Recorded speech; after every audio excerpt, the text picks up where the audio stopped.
नीलाम्बुजश्यामलकोमलाङ्गं सीतासमारोपितवामभागं पाणौ महासायकचारुचापं नमामि रामं रघुवंशनाथम्।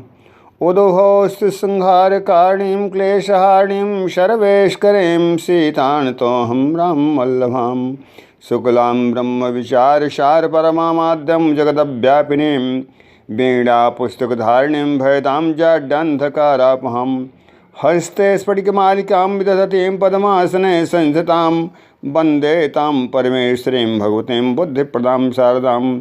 पुरुषाः प्रतिपद्यन्ते देवत्वं यदनुग्रहात् सरस्वती सुतां नौमि वाकधृष्टदेवत्वाम्। भज मन राम चरण अनुरागी, भज मन राम चरण अनुरागी। जिन चरणन की चरण पादुका भरत रहे मन लाए। भज मन राम चरण अनुरागी, भज मन राम चरण अनुरागी। भगवान प्रभु श्री रामचंद्र के कमलवत चरणों में ही सारे मनुष्य की सुख शांति है। जो भी जीव भगवान के प्रभु श्री रामचंद्र के चरणों में मन लगाता है, उसके सारे मन के संशय और सारे दुख, सारे रोग दूर हो जाते हैं। एक बार की बात है, भगवान प्रभु श्री रामचंद्र स्फटिक शिला पर सीता जी के साथ बैठे थे और स्वयं जो है अपने हाथों से माता सीता जी का श्रृंगार करने लगे। एक बार चुनि कुसुम सोहाए, अनिज कर भूषण राम बनाए।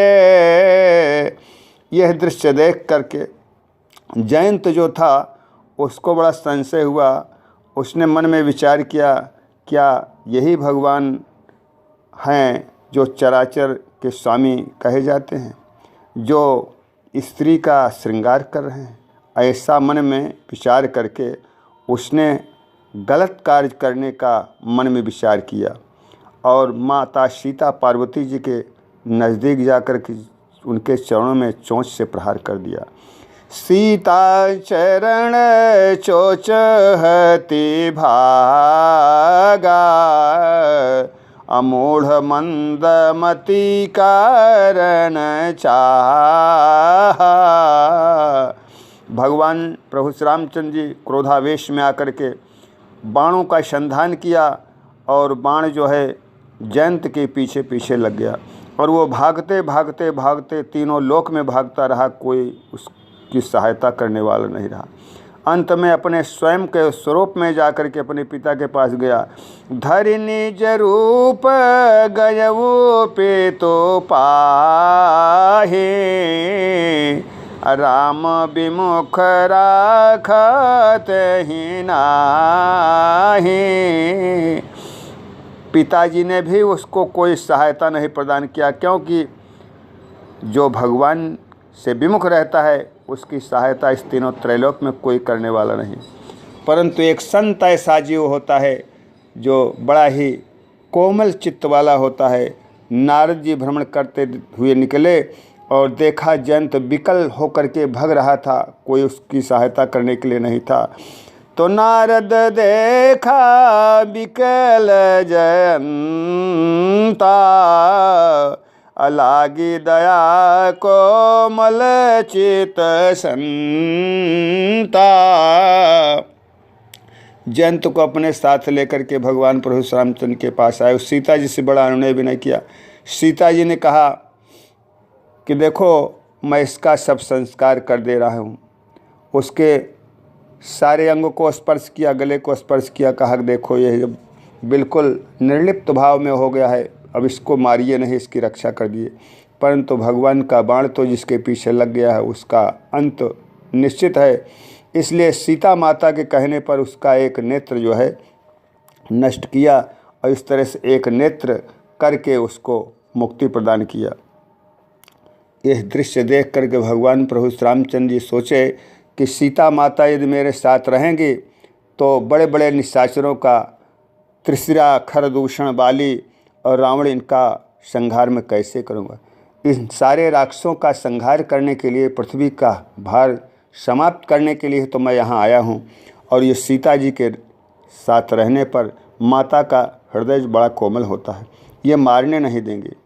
इसलिए लक्ष्मण जी को कहा कि आप इनको लेकर के कंदरा में जाइए और उनको सीता जी को जो है अग्नि में वास करा दिया। तुम पावक मह करहु निवासा, अजब लगी करहु निशाचर नासा।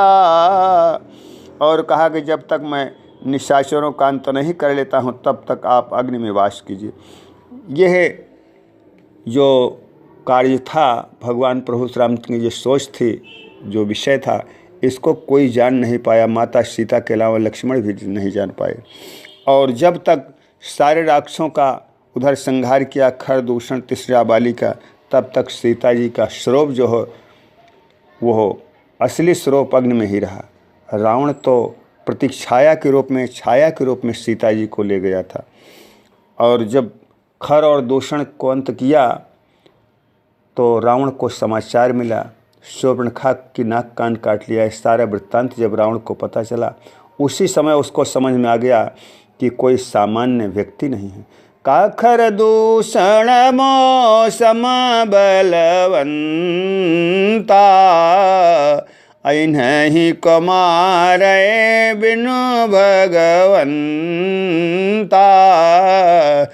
असुर रंजन भंजन मही भारा, अजो रघुवंश लीनी अवतारा।